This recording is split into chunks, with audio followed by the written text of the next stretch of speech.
بسم اللہ الرحمن الرحیم۔ عن عبداللہ بن مسعود قال خطبنا رسول اللہ فاسند ظہرہ الی قبۃ عدم فقال الا لا يدخل الجنہ الا نفس مسلمہ اللہم هل بلغت اللہم اشہد اتحبون انکم ربع اہل الجنہ فقلنا نعم یا رسول اللہ فقال اتحبون ان تکونوا ثلث اہل الجنہ قالوا نعم یا رسول اللہ قال انی لارجو ان تکونوا شطر اہل الجنہ ما انتم فی سواکم من الامم الا کالشعرۃ السوداء فی الثور الابیض او کالشعرۃ البیضاء فی الثور الاسود۔ عبداللہ بن مسعود رضی اللہ عنہ سے روایت ہے کہ رسول اللہ صلی اللہ علیہ وسلم نے ہمیں ایک خطبہ دیا۔ آپ اس وقت چمڑے کے خیمے سے ٹیک لگائے ہوئے تھے۔ آپ نے فرمایا آگاہ رہو، جنت میں صرف وہی جائے گا جو اپنے آپ کو اللہ کے حوالے کرتے۔ حدیث میں اوپر جو الفاظ استعمال ہوئے ہیں وہ ہے نفس مسلمہ۔ جب کچھ چیزیں اصطلاح بن جائیں تو ہم ان کے معنی یا ان کی حقیقت کی طرف متوجہ نہیں رہتے۔ یہ جو اسلام کا لفظ ہے، ہمارا دین ہے، ہم اس لفظ کو ایسے ہی عام طور پہ زبانوں پہ لاتے ہیں جیسے فلاں یہودی ہے، فلاں نصرانی ہے، فلاں ہندو ہے، ہم مسلمان ہیں۔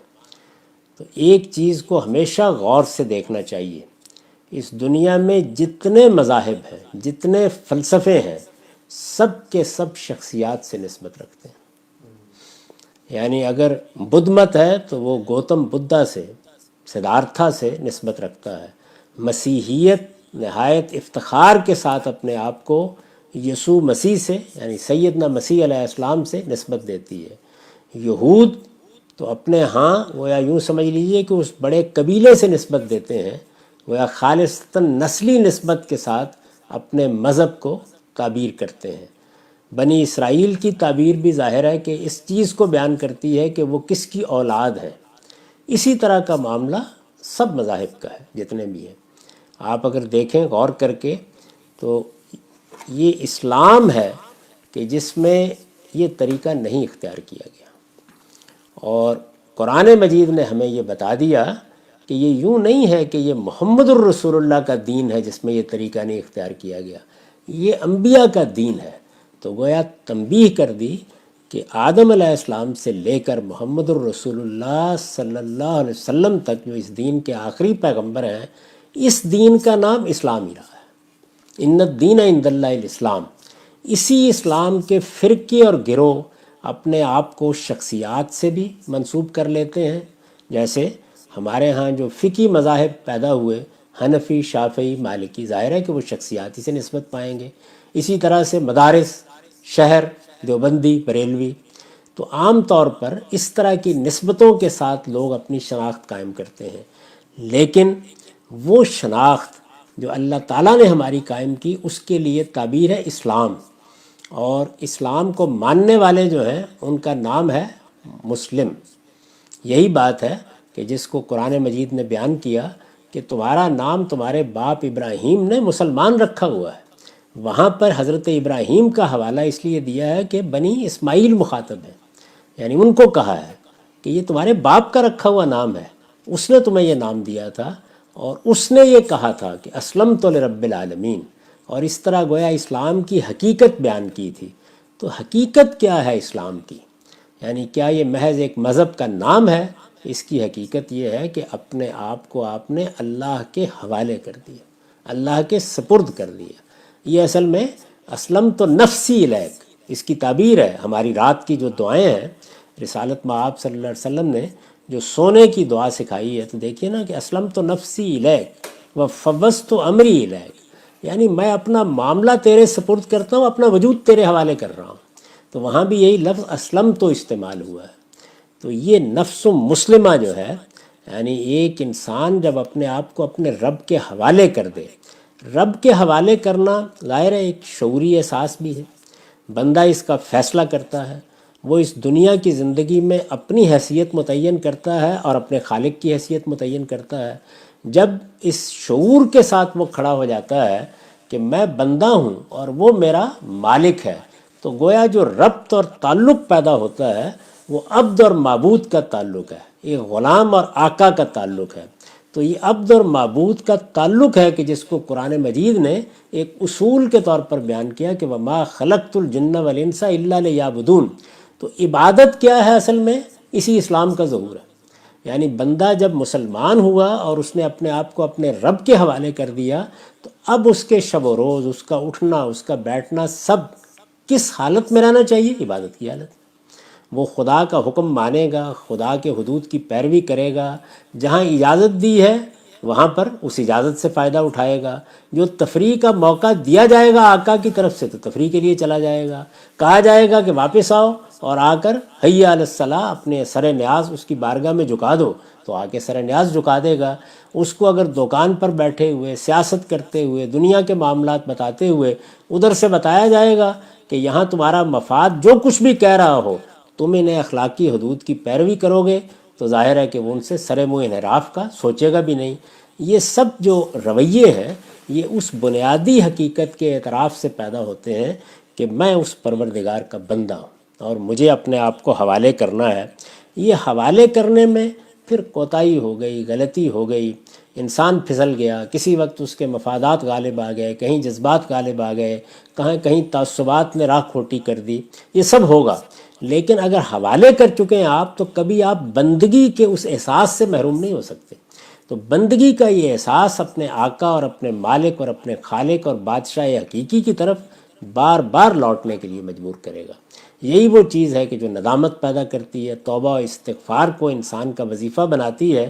یہ ایک بندہ مومن کی زندگی ہے جس کو حوالے کرنے سے یہاں تعبیر کیا ہے۔ تو آپ نے فرمایا آگاہ رہو، جنت میں صرف وہی جائے گا جو اپنے آپ کو اللہ کے حوالے کر دے۔ یہ جانتے ہیں کہ اس کا مقابل کیا ہے؟ یعنی اللہ کے مقابلے میں سرکشی اختیار کر لے، جنت میں کیسے جا سکتا ہے؟ اللہ کے حوالے کر دیا یعنی عبد اور معبود کے تعلق کو شعوری سطح پر تسلیم کر لیا، آ گیا وہ پروردگار کے سامنے۔ اب غلطی ہوتی ہے، غلطی تو آقا کے مقابل میں غلام سے بھی ہوتی ہے، روز ہوتی ہے۔ یعنی ایسا بھی ہوتا ہے کہ دن میں 10 مرتبہ غلطی ہوتی ہے۔ تو ہمیں جو تعلیم دی گئی ہے وہ یہ ہے کہ اس کو بھی معاف کرنا ہے۔ تو ہمارا مالک، ہمارا خالق اور ہمارا بادشاہ وہ کیوں معاف نہیں کرے گا؟ معافی، استغفار، وہ پھر ایک بندہ مسلم یا ایک نفس مسلمہ کا گویا شب و روز کا وظیفہ ہے۔ غلطیاں ہوں گی لیکن وہ اصلاً اپنے رب کے حوالے کیے ہوئے ہیں، یعنی اس کے ہاں کوئی سرکشی، کوئی تمرد نہیں ہے، وہ اپنے پروردگار کی بندگی میں آ چکا ہوا ہے اور اس تقاضے کو اس نے پورا کر دیا ہے کہ وما خلقت الجن والانس الا لیعبدون۔ یہ پورا ہو گیا، اب کوئی فکر کی بات نہیں ہے، اب غلطی ہوگی، سرکشی نہیں ہوگی، تمرد نہیں ہوگا۔ تو یہ درست فرمایا اس حدیث میں جو بات بیان ہوئی ہے۔ پھر فرمایا پروردگار کیا میں نے پہنچا دیا؟ گویا آپ نے اس کو اتنی اہمیت دی اس بات کو کہ اس موقع پر یہ کہا کہ یہی بات تھی نا مالک نے مجھے پہنچانی تھی، یہی حقیقت ہے نا پورے دین کی، یہی وہ پیغام ہے نا جو میں لے کے آیا ہوں، میں نے پہنچا دیا۔ پروردگار تو گواہ رہنا۔ پھر لوگوں سے پوچھا کیا تم اس بات کو پسند کرتے ہو کہ جنت والوں میں تم 1/4 ہو؟ یعنی آپ نے یہ پیغام پہنچایا اور اب گویا بشارت کی کیفیت پیدا ہو گئی۔ تو پوچھا جنت والوں میں اگر 1/4 تم ہو، یعنی جنت میں جو لوگ بھی آئیں گے، بہت امتیں آ چکی ہیں، بہت قومیں دنیا میں آ چکی ہیں، قیامت تک آئیں گی، تو ان میں جو جنت میں لوگ منتخب کیے جائیں گے محمد الرسول اللہ کے پیرو، آپ نے پوچھا کہ 1/4 ہو تو مطمئن ہو؟ ہم نے عرض کیا ہاں اللہ کے رسول یقیناً، یعنی بڑی بات ہے اگر خدا کی جنت میں 1/4 آبادی محمد الرسول اللہ کے ماننے والوں کی ہو تو بڑی بشارت کی بات ہے۔ آپ نے دوبارہ پوچھا کیا تم اس بات کو پسند کرتے ہو کہ جنت والوں میں تم 1/3 ہو؟ یعنی گویا تھوڑی تعداد بڑھا دی۔ لوگوں نے پھر وہی جواب دیا کہ ہاں اللہ کے رسول، یعنی کیا کہنے ہیں اگر 1/3 ہو جائے؟ فرمایا میں امید کرتا ہوں کہ جنت کے لوگوں میں تم آدھے ہو گئے۔ یعنی حضور کی اپنی امت سے یہ امیدیں ہیں، چونکہ آپ کی طرف سے روشنی میں سارا دین دیا گیا ہے، قیامت تک کے لیے تاریخ کی روشنی میں ہم کھڑے ہیں، اللہ کی کتاب ہر وقت ہمارے ہاتھوں میں موجود ہے۔ تو آپ یہ توقع کر رہے ہیں، میں امید کرتا ہوں کہ جنت کے لوگوں میں تم آدھے ہوگے۔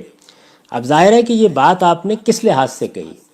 کیا اس وقت جو مسلمان تھے تو اس پر میں نے وضاحت کی ہے کہ اس وقت کے لحاظ سے نہیں، اس وقت تو تم دوسری امتوں میں ایسے ہو، مطلب یہ ہے کہ یہ بحثیت مجموعی ہے، قیامت تک جو کچھ ہوگا یہ میں اس کے لحاظ سے کہہ رہا ہوں کہ آدھے ہو، اس وقت تو تم دوسری امتوں میں ایسے ہیں جیسے سفید بال بیل کے جسم پر ایک کالا بال یا کالے بیل کے جسم پر ایک سفید، یعنی اس وقت تمہاری کوئی حیثیت ہی نہیں ہے، اس وقت تو چند سو چند ہزار، یہ اس وقت کی بات ہے، زیادہ سے زیادہ دنیا کی آبادی میں 1 لاکھ، تو اس وقت بھی دنیا کی آبادی بہت تھی اور بہت قومیں پیچھے جا چکی تھیں، تو حضور نے گویا اس جانب توجہ دلائی کہ میں یہ کہہ رہا ہوں کہ میری امید یہ ہے کہ یہ ساری دنیا میں جو کچھ بھی لوگ آئیں گے، جو کچھ بھی آئے، جب ان کے لیے اہل جنت منتخب کیے جائیں گے تو آدھی آبادی تو تمہاری ہوگی۔